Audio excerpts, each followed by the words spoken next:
Queridos amigos, amigas, no tenemos que irnos muy lejos. Recientemente os hemos hablado en varios vídeos de Si lo hubiera sabido, de todos los problemas económicos a los que se enfrenta Europa y cómo esto le está forzando a quedarse muy por detrás de Estados Unidos.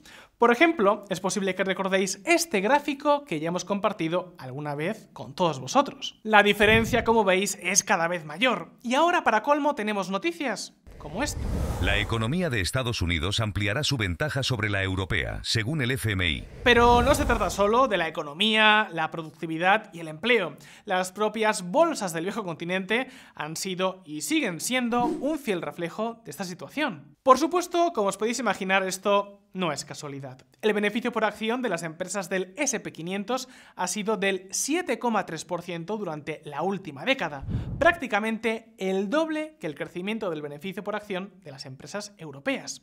Pero con todo, el problema es que hablamos de diferencias de valoración muy importantes. De hecho, la cosa ha llegado tan lejos que incluso una sola empresa como Nvidia vale más que todas las empresas juntas de las bolsas de países como Francia o Alemania. Y ojo, que en la bolsa de Alemania cotizan auténticos gigantes como SAP, Siemens, Mercedes, Porsche, BMW, DHL o Deutsche Telekom, entre otros muchos. Pues ya lo veis, por sí sola, Nvidia, una compañía que tiene apenas 30.000 empleados, es mucho más valiosa que las cerca de 800 empresas que cotizan en Francia y las 500 que lo hacen en Alemania. De hecho, la evolución de las bolsas europeas ha sido tan mala que su peso en los mercados financieros internacionales no deja de caer. Lo hace incluso por encima de la pérdida de peso de sus propias economías. Y la pregunta es, ¿puede ser esto una señal de que Europa se esté convirtiendo en toda una oportunidad bursátil? ¿Veremos a los mercados del viejo continente cerrar su brecha con la bolsa americana?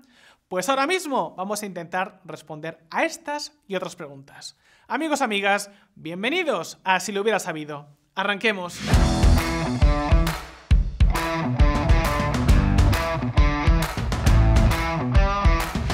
Que la economía europea no marcha particularmente bien no es ningún secreto.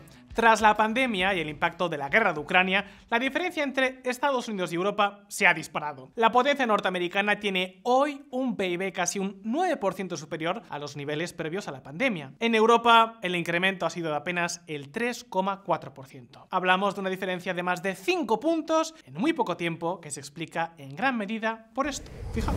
La productividad de Estados Unidos lleva 20 años creciendo por encima de Europa. Dos realidades paralelas con muchos matices.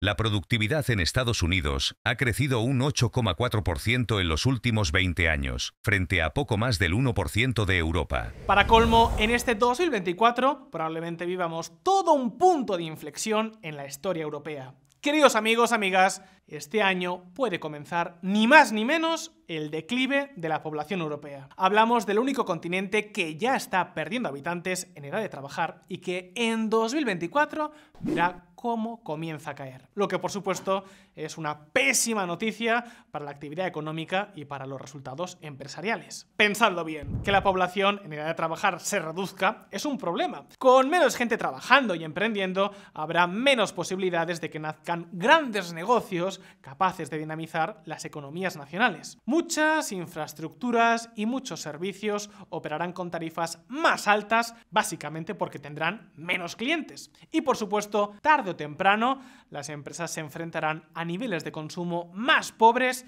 y las cuentas públicas se verán perjudicadas. La caída de la población no es una buena noticia. En otras palabras, Europa ha entrado en una especie de parálisis que la aleja cada vez más del resto del mundo. Un buen ejemplo de este desempeño tan diferente es el enorme boom que el sur de Europa está registrando de turistas procedentes de Estados Unidos. Un tipo de turista que cuando llega a países como Portugal, España, Grecia o Italia, se siente millonario. La diferencia de precio respecto a su mercado local es simple y llanamente abismal. Lo que supondría unas vacaciones tirando a normalitas en su país puede convertirse en unas vacaciones de auténtico lujo en esta región de Europa. Así que, por supuesto, eso está disparando la llegada de norteamericanos. Cada vez llegan más y cada vez gastan mucho más. ¿Sabéis cuál está siendo el resultado? Pues fijaos, sin ir más lejos, en lo que está pasando en Portugal.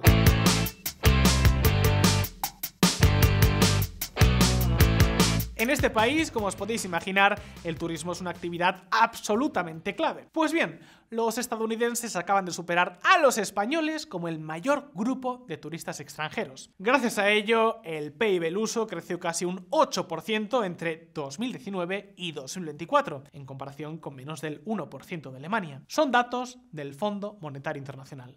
Pero, ¿por qué estamos hablando del turismo? Porque, amigos, las cosas a veces pueden no ir del todo bien, pero eso no implica que de repente todas las fortalezas hayan desaparecido. Y desde luego, Europa sigue teniendo muchas ventajas competitivas. Por ejemplo, aunque los europeos solo suponen el 5% de la población mundial, la Unión Europea recibe aproximadamente 1 de cada 3 dólares turísticos que se gastan en el mundo en desplazamientos internacionales. Y amigos, tened una cosa presente. Podemos hablar del mayor o menor valor añadido o de los niveles de productividad de esta industria, pero hay una cosa muy clara. El ocio y el turismo son dos de las industrias que probablemente más crezcan en los próximos años. Esto es algo que en España conocemos bien, entre otras cosas porque tenemos una enorme infraestructura turística y porque, según calculan algunos, este sector es responsable de casi 2/3 partes de todo el crecimiento económico nacional. Y las cosas aún pueden ponerse mucho mejor.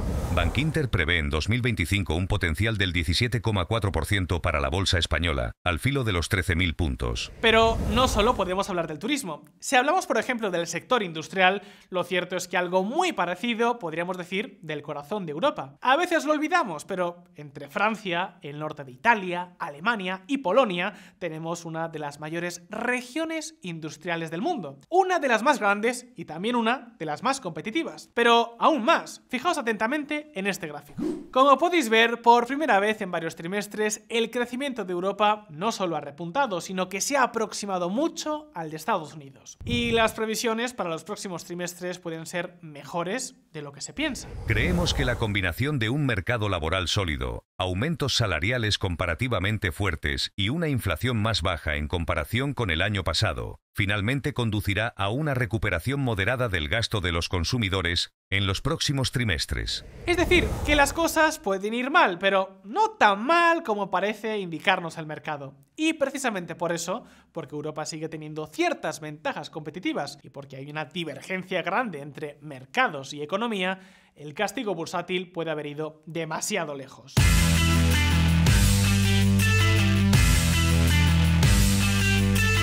La diferencia de múltiplos entre Estados Unidos por un lado y Reino Unido, Francia, Alemania o España por otro puede haber ido demasiado lejos. Y ojo, que si algo nos dice la historia es que en ocasiones cuando esto ocurre podemos estar ante una gran oportunidad. Pero un momento, porque no todo está tan claro. Europa tiene problemas económicos y también muchas incertidumbres políticas. Y no solo hablamos de la guerra de Ucrania o los costes energéticos, también de la enorme polarización política que puede acabar teniendo muchas consecuencias. Pensad en la debacle del partido de Macron en las últimas legislativas francesas, el cambio de gobierno en Reino Unido o la caída casi irrecuperable de la popularidad de Scholz en Alemania. Y eso por mencionar tan solo las 3 mayores economías del viejo continente. Y amigos, si hay algo que a los mercados no les gusta, eso es precisamente la inestabilidad y la incertidumbre. Pero insisto, puede que pese a todo, la evolución tan diferente de las bolsas de Estados Unidos y Europa, o sobre todo el gap de valoración entre las tecnológicas de Estados Unidos y las empresas del viejo continente, puede haber ido demasiado lejos. Hablamos de que con un crecimiento de los beneficios esperados de entre el 5 y el 6%, las bolsas europeas cotizan a una relación precio-beneficios de 14 veces frente al múltiplo del entorno a 21 de Estados Unidos. Esto por sí mismo supone un descuento del 50%. ¿Nos parece acaso demasiado? Pues bien, sea como sea, ¿sabéis qué significa esto? Que toca estar atentos. Pero ahora, queridos amigos, llegados hasta aquí, la pregunta es para vosotros. ¿Crees que las bolsas europeas lograrán reducir su gap de valoración con las bolsas norteamericanas? ¿Consideras que merece la pena invertir en Europa? ¿Qué escenario ves a 3, 4 o 5 años vista? Déjanos como siempre tus impresiones en los comentarios y abramos debate. Y por supuesto, no olvidéis darle al botón de like a este vídeo y suscribiros así lo hubiera sabido si es que aún no lo habéis hecho. Basta con darle al botón y a la campanita y estaréis al tanto de todas nuestras novedades. Un saludo y hasta la próxima.